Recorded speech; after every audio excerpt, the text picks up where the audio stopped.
that script. Yes. Well, that's good. Let's talk about the characters a little bit. Sure. Yeah. I mean, talk to me about the angel. Yeah. Because you have a lot of, so you have actual characters. You have Wiley, who's an actual person. You have Roger Waters, who's alright, so the Goonie Bird was not, but the Goonie Bird is a thing. It's a thing. An albatross is a thing. Right. And them eating a bunch of plastic and dying is a thing. And then you have the angel, which I understand, like, part of it is, like you said, Waters says at one point, like one being to represent the eternal, I think is the way you put it. Yeah. So, but talk about the angel a little bit, because it's such an interesting character. In part, it came from the sort of, medieval plays where, here's the angel who descends and does some shit. Yes. And so it's sort of, like a ghost in the machine. Yeah. It sort of came from that, and I wanted, the scale of things seemed so big that it felt like it had to push out into the supernatural, into the divine, into those things we have in our culture to help us manage stuff that is beyond our ability to hold on to. And so it seemed like that angel had, or some kind of angel had to come in to sort of hold that. Like I think about Kushner's Angels in America, where he's going to these huge cultural themes that get so big that eventually has to push up into, these angels, and the oldest living Bolshevik, who has that little one-off later in the plays, and it's he has to sort of push into like high concept political ideology because these things get bigger than us. They aren't things we can contain in a person. So suddenly there's all these things that aren't people. So there's an angel, there's this undead bird zombie, there's the Dutch. There's the Dutch. The Dutch. No, go ahead. So at one point in early drafts, when the play was a little less structured, the last Easter Islander was going to unzip his skin and step out of it to reveal that he was in fact Captain Cook, who was then later going to unzip his skin to step out and reveal that he was in fact Jacob Roggeveen. Well, thank you for not and that's an idea I actually got from Inuit folk legends, where a lot of creatures will suddenly sort of unzip their skin and be some other thing. Oh God, I think the girls have a book. Yeah. There's a kid's book like that. That's also the Selkie. Yeah. The Selkie takes off its skin and can walk on land for a while, and then puts its skin back on, and then goes back to its place, goes back to the ocean, Fey myth. So years ago, I was involved in a surrealist Inuit post-punk opera. And so I read a lot of Inuit legends. Of course, right? How could you not be? You don't say no. You don't say no to that. No. Right up your alley. There was a question around the angel that came up. I think Katie asked it.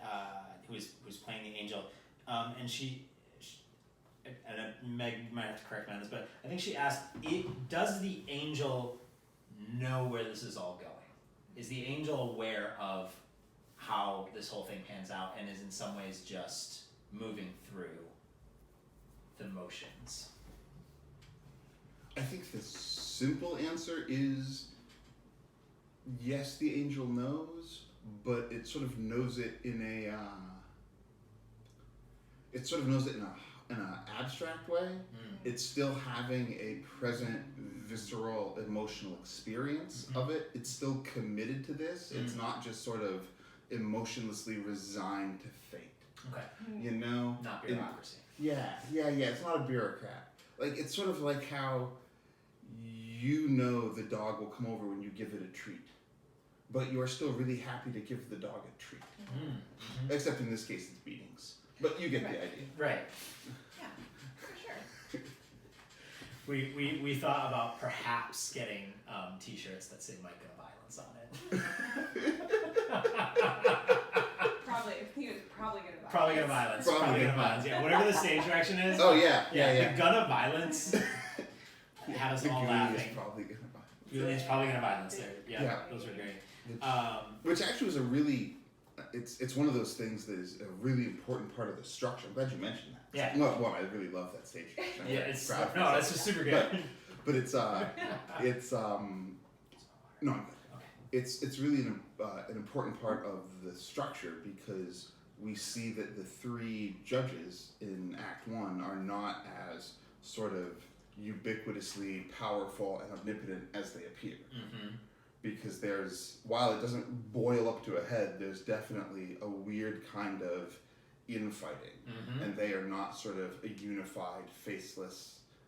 They're not bureaucratic placeholders who are going through this. Right. They all have their own. There's a lot of infighting. Yeah. A lot of would you get the fucking Goonie under control? Right. Yeah, and that goes crazy, and the Goonie doesn't want to be under control, but of course it also does, because it's back to the Goonies' horrible issues. That poor bird. I think that's one of my favorite monologues. Is their monologue about hunger and the Goonie. That is. Yeah, I'm super proud of that. Yeah, you should be, because that's one of the best things I think you've ever written. It's so impactful. And and just you can see it, Waters, who is, up until this point just struggling with, it's like, the kid that keeps putting shit in his mouth, and the mom like, stop it. And then all of a sudden he gives this very heartfelt, very impactful thing about this from poor Waters, bird. It's so haughty and so cranked up to cartoonish. Right. Yes. So.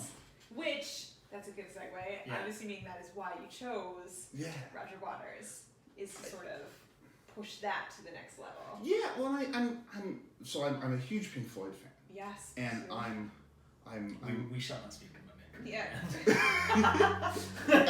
unless where the severity is credited. Right? I watched a lot of interviews to build that piece of language.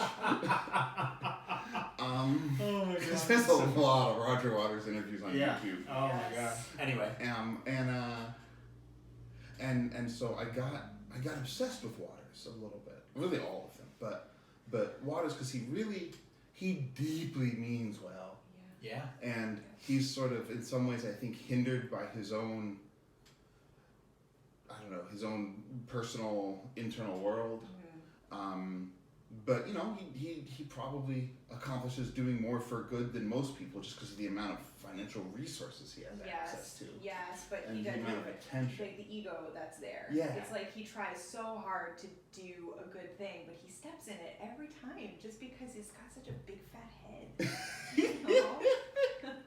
He wasn't going to sue us up until that line. Sorry, Raj. Come to the show, we'll comp you.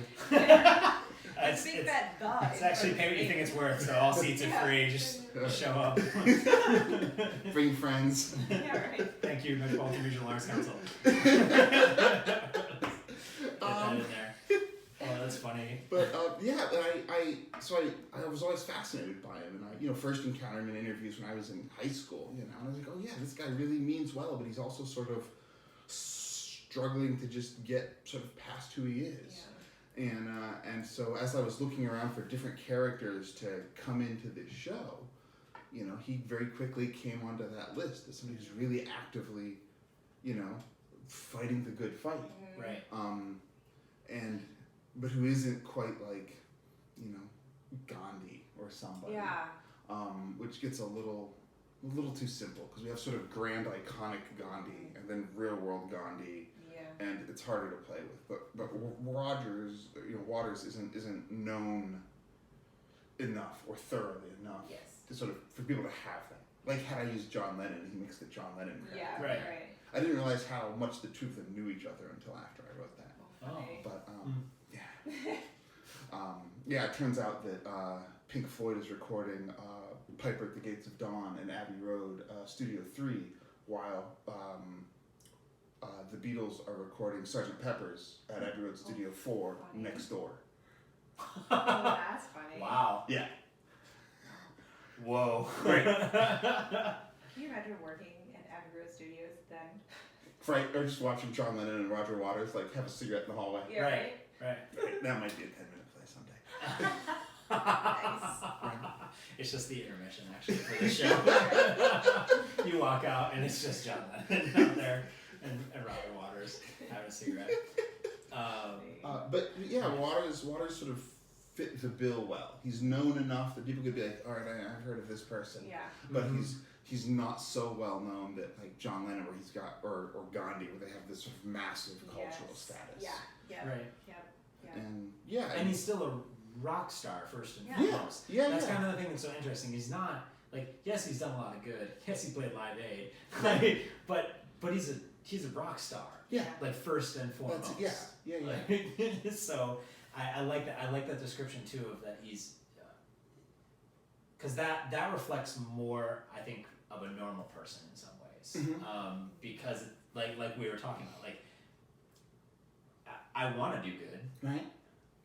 but I have to go to work. But I have to go to work and feed my family and like the choices I have, and the monetary constrictions or restrictions that I'm under do not allow me to, completely shop at Tear and, buy only, seed paper and that's not capable. I'm not capable. Well, of I feel like that's where Wiley comes in, because that was Wiley. Yes. Right? Like, he was just a dude. Yeah. He was just He's just like the luckiest science guy ever. Yeah, right? Seriously. Like, when you're in college and you accidentally invent plastic, it's like, oopsie. Yeah. Check out this thing I made. We'll do something cool with this, I'm sure. Oh, we gotta change the P traffic on the sink. But he was just a normal guy. I mean, like, Waters and Wiley have it out in that one part, and it's like, I'm just a guy, and I worked it down my whole life. Yeah. I never got rich. Got salary, no patent, and Dow owned it. Right? Yeah. So it's the juxtaposition between those two, the humans, Yes. there. Yeah, is yeah, so yeah. interesting. And I think Oppenheimer makes a nice contrast to that in the second act, where Oppenheimer is huge in a very different way than Waters. And they're it's sort of how they look at the world and trying to do good. They're very sort of diametrically opposed. Yes. Right. And Oppenheimer pays, in terms of personal life, Oppenheimer pays a much bigger price than Waters over the course of his whole life. Right. Right. But, But there's that same ego there. Yeah. Oh yeah. Right? I mean, like, when you come onto the stage declaring yourself the destroyer of worlds, Right. it's like, well, okay, got it. And I have to say, we did a little reading of this last spring up at Bemidji State University with Susan Ellison up there. And she actually was the first person who brought in party poppers. And it was amazing. I was so thrilled to see how well that running gag worked. Oh, good. Which are made of plastic.